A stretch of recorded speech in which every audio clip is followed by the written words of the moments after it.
राजनारायण पांडे जी जिंदाबाद जिंदाबाद जिंदाबाद। राजनारायण पांडे जी जिंदाबाद जिंदाबाद जिंदाबाद। राजनारायण भैया तुम संघर्ष करो, हम तुम्हारे साथ हैं। राजनारायण भैया तुम संघर्ष करो, हम तुम्हारे साथ हैं।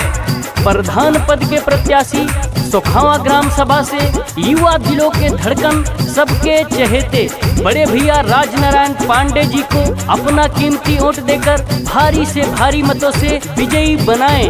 आपका अपना राजनारायण पांडे जी।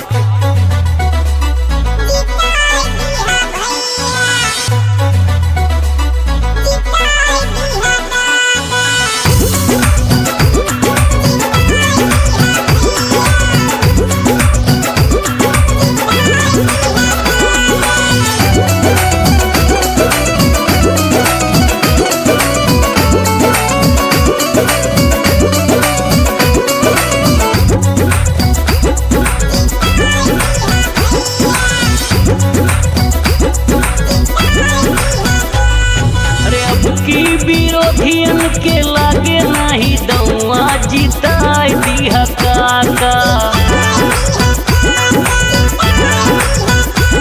अरे अब की विरोधियन के लागे नहीं दौआ जिताई दिया काका। प्रधानी के चुनौआ जिताई दिया चाचा, राजनारायण के चुनौआ जिताई दिया काका। अरे अब की विरोधियन के लागे नहीं दौआ जिताई दिया दादा। अरे अब की विरोधियन के लागे नहीं दौआ जिताई दिया भैया। प्रधानी के चुनौआ जिताई दिया चाचा, प्रधानी के चुनौआ जिताई दिया दादा।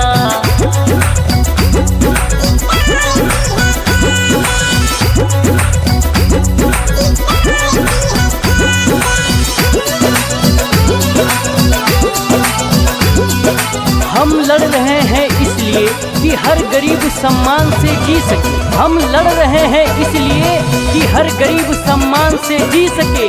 कोई आदमी का खून कोई आदमी ना पी सके। हो सबका हो साथ होई, सबका विकास होए। काबो ना चाहे ले केहू भी निराश होए। सबका हो साथ औरी सबका विकास होए। काबो ना चाहे ले केहू भी निराश हो। नमवा बढ़ोले बाई घर के बेटवा जिताई दिया काकी। नमवा बढ़ोले बाई घर के बेटवा जिताई दिया काकी। राजनारायण के चुनौआ जिताई दिया चाचा, राजनारायण के चुनौआ जिताई दिया दादा।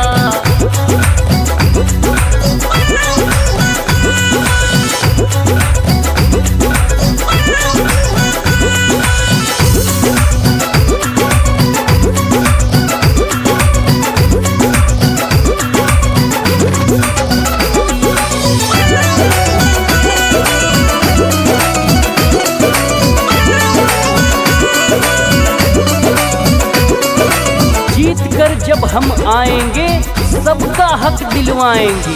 आपका एक वोट गांव की तस्वीर बदल सकता है। हो ना करे राजनीति ना ही कोई नेता है।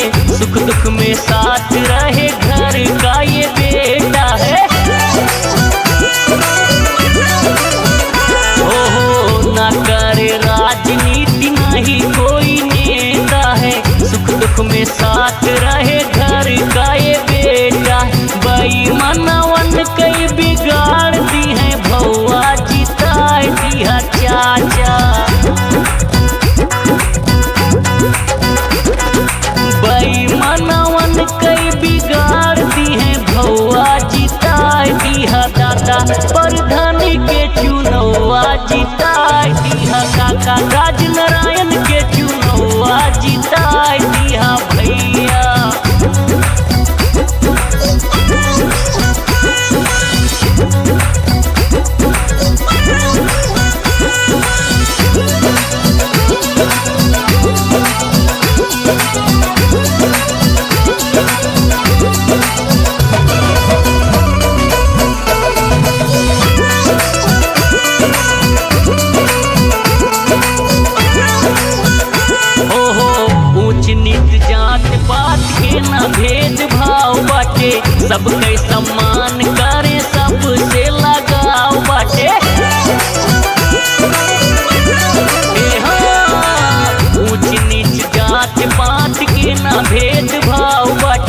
सबके सम्मान करे सबसे लगाओ बाट।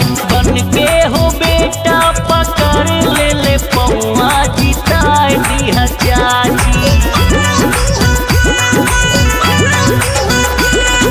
बन के हो बेटा पकड़ ली है पौआ जिताए दिया दादा। प्रधानी के चुनौआ जिताए दिया चाचा। राजनारायण के चुनौआ जिताए दिया भाई।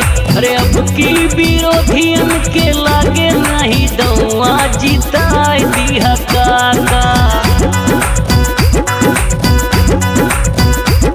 अरे अब की विरोधियन के लागे नहीं दौआ जिताए दिया काका। प्रधानी के चुनौआ जिताए दिया चाचा।